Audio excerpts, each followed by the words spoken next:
নমস্কাৰ মৰমৰ ছাত্ৰ-ছাত্ৰীসকল, তোমালোক সকলোকে মোৰ চেনেলটোলৈ স্বাগতম জনাইছোঁ। আজি ভিডিঅ'টোত আমি অনুশীলনী 1Dৰ কুৱেশ্যন আনসাৰবিলাক আলোচনা কৰিবলৈ লৈছোঁ। তোমালোকে ভিডিঅ'টো সম্পূৰ্ণকৈ চাবা। চেষ্টা কৰিম যিমান দূৰ পাৰোঁ ইয়াৰ প্ৰশ্ন উত্তৰসমূহ তোমালোকক বুজাই দিবলৈ। প্ৰথম প্ৰশ্ন দিছে আখৰেৰে লিখা, অৰ্থাৎ ৰাইট ইন ৱৰ্ডছ। আমাক 1 নম্বৰ প্ৰশ্নটোত কেইটামান সংখ্যা দিয়া আছে। A আৰু B দুটা সংখ্যা দিয়া আছে। এই সংখ্যা দুটাৰ নাম আমি লিখিব লাগে। তো সংখ্যা দুটাৰ নাম লিখিবলৈ যাওঁতে প্ৰথমতে আমি সংখ্যা A টো ল'ম। A প্ৰশ্নটোৰ সংখ্যাটো ল'ম 875957762 আছে। এই সংখ্যাটোৰ নাম আমি দুই ধৰণে লিখিব লাগে, ভাৰতীয় আৰু আন্তৰ্জাতিক দুইটা পদ্ধতিতে, অৰ্থাৎ ইণ্ডিয়ান সিস্টেম অফ নিউমেৰেশ্যন আৰু ইণ্টাৰনেশ্যনেল সিস্টেম অফ নিউমেৰেশ্যন দুইটাতে ইয়াৰ নাম লিখিব লাগে। প্ৰথমতে মই ইণ্ডিয়ান সিস্টেমত যদি ইয়াৰ নাম লিখোঁ তেতিয়াহ'লে কি হ'ব? ইয়াত প্ৰথমতে এককৰ গোটত এই একক, দশক আৰু শতক এই তিনিটা স্থান আহিব। ইয়াৰ পিছত হাজাৰ, 10,000ৰ স্থানটো আহিব হাজাৰৰ গোটত, 1000 আৰু 10,000টো ক'ত আহিব? হাজাৰৰ গোটত। লাখ আৰু 10 লাখ এই স্থান দুটা আহিব লাখৰ গোটত, আৰু কোটিৰ গোটত কেৱল এটা ইয়াত থাকিব, কাৰণ এটাই অংক আছে ক্ৰ'ৰ বা কোটি। ইয়াত আমি নাম লিখিবলৈ গৈ আছোঁ। ইয়াৰ নামটো কি হ'ব? ইয়াত হ'ব 8,75,95,762।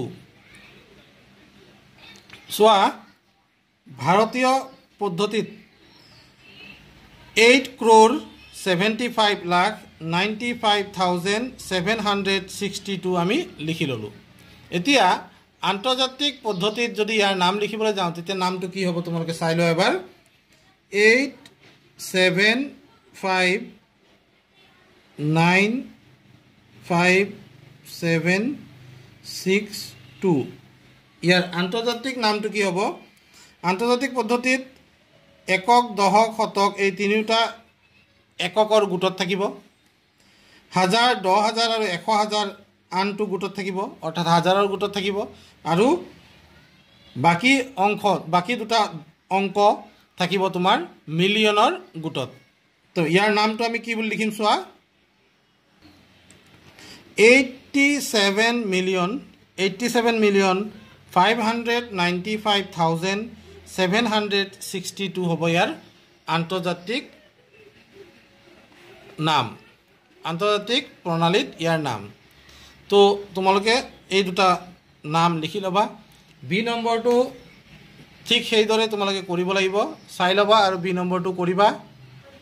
ভাৰতীয় পদ্ধতিত বি নম্বৰত দিয়া সংখ্যাটোৰ নাম হ'ব 4,80,49,831। একক, দশক, শতক তাৰ আগফালে কমা দিবা, হাজাৰ, 10,000ৰ আগফালে কমা, লাখ, 10 লাখৰ আগত এটা কমা। তো এই কমাবোৰ তোমালোকে দেখা পাইছা। কমাবোৰ বহুৱাই লৈ তোমালোকে যদি নাম লিখা নামটো ভুল নহ'ব। নেক্সট, আন্তৰ্জাতিক পদ্ধতি ইয়াৰ নাম কি হ'ব? আন্তৰ্জাতিক পদ্ধতি ইয়াৰ নাম যেতিয়া লিখিবলৈ যাম তেতিয়া কি হ'ব চোৱা, একক, দশক, শতক ইয়াত তোমাৰ কমা আহিব, শতকৰ আগত কমা, হাজাৰ, 10,000 আৰু 100,000ৰ আগত এটা কমা আহিব। গতিকে শেষত 8 আৰু 4 এই মিলিয়নৰ স্থানত আছে। যিহেতু দুটাই আছে, তিনিটা থাকিলেও তাৰ আগফালে যদি অংক থাকে তেতিয়াহে আমি এই তাত কমা দিব পাৰিম। মিলিয়ন পাৰ হৈ যেতিয়া বিলিয়নলৈ যাব তেতিয়াহে কমা দিম। অৰ্থাৎ আন্তৰ্জাতিক পদ্ধতিত 1, 2, 3 তিনিটাৰ আগত দশমিক কমা দিবা, দশমিক নহয়, 1, 2, 3 3ৰ আগত কমা, 1, 2, 3 3ৰ আগত কমা, একক, দশক, শতক, শতকৰ আগত কমা, হাজাৰ, 10,000, 100,000ৰ আগত কমা, তাৰপিছত আহিব মিলিয়ন, 10 মিলিয়ন, 100 মিলিয়ন তাৰ আগত কমা আহিব। ঠিক সেইদৰে তোমালোকে ইয়াৰ নাম লিখিব লাগিব। ইয়াৰ নামটো কি লিখিম চোৱা, ইয়াৰ নামটো হ'ব 48,49,831। তোমালোকে নিশ্চয় মোৰ আখৰবিলাক ধৰিব পাৰিছা যদি বুজি নোপোৱা ক'বা মই ইয়াতকেও পাতল পাতল এটা এটাকৈ লিখি দেখুৱাম তোমালোকে চাবা এই নাম দুটা লিখি ল'লা নেক্সট প্ৰশ্নটোলৈ যাওঁ নেক্সট প্ৰশ্নটো দিছে উপযুক্ত স্থানত কমা ব্যৱহাৰ কৰি তলৰ সংখ্যাবোৰ ভাৰতীয় আৰু আন্তৰ্জাতিক প্ৰণালীত লিখা ইয়াত সংখ্যা তিনিটা দিয়া আছে 2 নম্বৰ প্ৰশ্নত সংখ্যা তিনিটা দিয়া আছে আৰু সংখ্যা তিনিটাৰ উপযুক্ত স্থানত কমা ব্যৱহাৰ কৰিব দিছে আৰু কমা ব্যৱহাৰ কৰি সংখ্যাকেইটা ভাৰতীয় আৰু আন্তৰ্জাতিক প্ৰণালীত লিখিব দিছে চোৱা প্ৰথমতে তোমালোকৰ কিতাপখনত তোমালোকে উলিয়াই ল'বা 2 নম্বৰ প্ৰশ্নটো কি আছে তাৰ পিছত আমি কৰি যাম 2 নম্বৰ প্ৰশ্নৰ 1 নম্বৰ সংখ্যাটো দিছে 30189882 এইটো এটা সংখ্যা দিছে চোৱা এইটো সংখ্যা যদি আমি ভাৰতীয় প্ৰণালীত লিখো তেতিয়া তোমালোকে কেনেকৈ লিখিবা আৰু আন্তৰ্জাতিক প্ৰণালীত কেনেকৈ লিখিবা তো ইণ্ডিয়ান সিস্টেমত যদি আমি লিখিব যাওঁ একক দশক শতক ইয়াত কমা আহিব হাজাৰ দহ হাজাৰত কমা আহিব আৰু লাখ দহ লাখৰ আগফালে কমা নেলাগে কাৰণ ইয়াৰ আগফালে আৰু অংক নাই ভাৰতীয় প্ৰণালীত ইয়াৰ নাম কি হ'ব 30,18,982 যদি আন্তৰ্জাতিক প্ৰণালীত ইয়াৰ নাম লিখো তেতিয়া কি হ'ব একেটা সংখ্যা আন্তৰ্জাতিক প্ৰণালী যেতিয়া লিখিম একক দশক শতক ইয়াত কমা আহিব হাজাৰ দহ হাজাৰ আৰু 1,000 আগত কমা তো ইয়াত আহি গ'ল 3,18,982 এই ধৰণে তোমালোকে উত্তৰ কৰিব পাৰা আৰু যদি ইচ্ছা কৰা ইয়াত নামটো লিখি দিব পাৰা ইয়াৰ নামটো কি হ'ল ইয়াত কি নাম হৈছে ইয়াত কি নাম হৈছে দুটা নাম যেতিয়া লিখিবা তোমালোকৰ যি অসুবিধা আছে সেই অসুবিধাটো দূৰ হৈ যাব ইয়াত এইটো ভাৰতীয় প্ৰণালীত 30,18,982 হ'ল যদি অসমীয়াত লিখা তেতিয়া এনেকৈ লিখিবা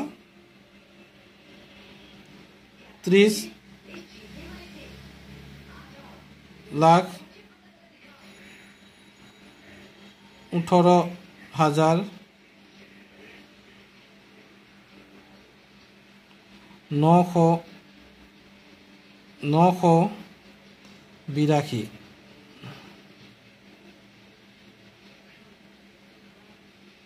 এই ধৰণে তোমালোকে লিখিব পাৰা আৰু ইয়াত অসমীয়াত যদি আকৌ লিখিব যাওঁ এইটো 3,18,982 এনেকৈ আমি অসমীয়াটো লিখিব পাৰোঁ কিন্তু তোমালোকে পৰাপক্ষত ইংৰাজীত লিখিবলৈ চেষ্টা কৰিবা নেক্সট প্ৰশ্নটো আছে এইটো প্ৰশ্ন আছে এই প্ৰশ্নটোত চোৱা একক দশক শতক ইয়াত কমা আহি যাব হাজাৰ দহ হাজাৰ কমা আহি যাব লাখ দহ লাখ কমা আহি যাব অৰ্থাৎ ভাৰতীয় প্ৰণালীত ই হ'ব 8,21,60,000 আৰু যদি ইংৰাজীত লিখা 8,21,60,000 হ'ব ঠিক সেইদৰে নেক্সট প্ৰশ্নটো যদি আমি ভাৰতীয় প্ৰণালীত লিখোঁ তেতিয়া হ'ব একক দশক শতক কমা হাজাৰ দহ হাজাৰ কমা লাখ দহ লাখত কমা গতিকে 5,80,42,513 হ'ব ইয়াৰ এনচাৰ আন্তৰ্জাতিক প্ৰণালীত ইয়াৰ নাম কি হ'ব তোমালোকে সেইটো ধুনীয়াকৈ লিখি ল'ব পাৰা ইয়াত চোৱা সংখ্যাকেইটা লিখি লৈছোঁ মই একক দশক শতক হাজাৰ দহ হাজাৰ কমা দিলোঁ লাখ দহ লাখ ইয়াত কমা আহি গ'ল এইটো ভাৰতীয় পদ্ধতিত লিখিলোঁ যদি আন্তৰ্জাতিক পদ্ধতিত লিখোঁ একক দশক শতক হাজাৰ দহ হাজাৰ 1,000 ইয়াত কমা আহিব তো এই ধৰণে আমি চাব লাগে প্ৰথম তিনিটা অংক একেই থাকে ভাৰতীয় পদ্ধতিত পিছত দুটা দুটা অংকৰ আগফালে কমা আহে ঠিক আছে ইয়াত যদি ইয়াত হ'ব ইণ্টাৰনেশ্যনেল ছিষ্টেমত 1 10 100 1000 10,000 100,000 তাৰপিছত আহিব মিলিয়ন মিলিয়ন 10 মিলিয়ন ঠিক আছে ইয়াত যদি দিওঁ ভাৰতীয় পদ্ধতিত 1 10 100 1000 10,000 ইয়াত কমা আহি গ'ল লাখ 10 লাখ ইয়াত কমা আহিব তো এই ধৰণে আমি সংখ্যাবোৰ ভাৰতীয় পদ্ধতি আৰু আন্তৰ্জাতিক সংখ্যা প্ৰণালীত লিখিব পাৰোঁ। তোমালোকে নামবোৰ লিখিবলৈ চেষ্টা কৰিবা। নেক্সট প্ৰশ্নটোলৈ যাওঁ। নেক্সট প্ৰশ্ন কি দিছে তোমালোকে চোৱা। ইয়াত দিছে সংখ্যাত প্ৰকাশ কৰা। 3 নম্বৰ প্ৰশ্নটো চোৱা। সংখ্যাত প্ৰকাশ কৰা বুলি দিছে 73,75,307। মই তোমালোক কওঁ 73,75,307। যিহেতু লাখ আছে এইটো কি হ'ব? ভাৰতীয় পদ্ধতিত হ'ব। ভাৰতীয় পদ্ধতিত যেতিয়া আমি লিখিবলৈ যাম তেতিয়া কি হ'ব? 73 লাখ অৰ্থাৎ 73 লাখ হ'ব, কমা আহি যাব। 75,000 75,000 আহি যাব, কমা। তাৰপিছত 307 307 এনেকৈ লিখিবা। এককৰ গোট, হাজাৰৰ গোট আৰু লাখৰ গোট, এই গোটসমূহত কেইটা অংক থাকে সেই কথা যদি তোমালোকৰ ক্লিয়াৰ থাকে তেতিয়াহ'লে এইখিনি গোটেইখিনি প্ৰশ্ন তোমাৰ বাবে সহজ হ'ব। ইয়াৰ পিছৰ প্ৰশ্ন 23,30,010। 23 লাখ মানে 23 লাখ, 30,000 অৰ্থাৎ 30,000, 10 বুলি কৈছে। 10 বুলি ক'লে চোৱা এককৰ গোটত 3টা অংক থাকে, গতিকে 10 আমি অকল লিখিব নোৱাৰোঁ। 10 লিখিলে আমি কি লিখিব লাগিব? 010 বুলি লিখিব লাগিব। অৰ্থাৎ 010 লিখিলেহে এই এককৰ গোটটো সম্পূৰ্ণ হ'ব। এতিয়া 3 নম্বৰৰ চিটো তোমালোকে চাবা।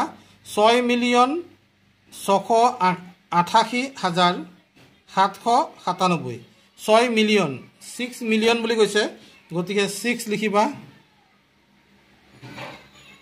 তাৰপিছত হৈছে 688,688,000, গতিকে 688 বুলি লিখি ল'বা। আকৌ কমা আহি যাব। এককৰ গোটত আহিব 797, 797। এই ধৰণে তোমালোকে ইয়াৰ সংখ্যাবোৰ বহুৱাব লাগিব। সম্পূৰ্ণ নিৰ্ভৰ কৰিব তোমালোকে এই গোটসমূহ, অৰ্থাৎ এককৰ গোট, হাজাৰৰ গোট আৰু লাখৰ গোট, মিলিয়নৰ গোট, এইবিলাক যে আছে সেই গোটবোৰত কেইটা অংক থাকে সেইটো ক্লিয়াৰ কৰিবা। 1,914,209, 1 মিলিয়ন, গতিকে 1 আহি গ'ল, কমা আহি গ'ল। 914, 914, ইয়াত 3টা অংক থাকে, গতিকে ইয়াত 3টা অংক বহিব। 914,000 আহি গ'ল। 209, 209, 209।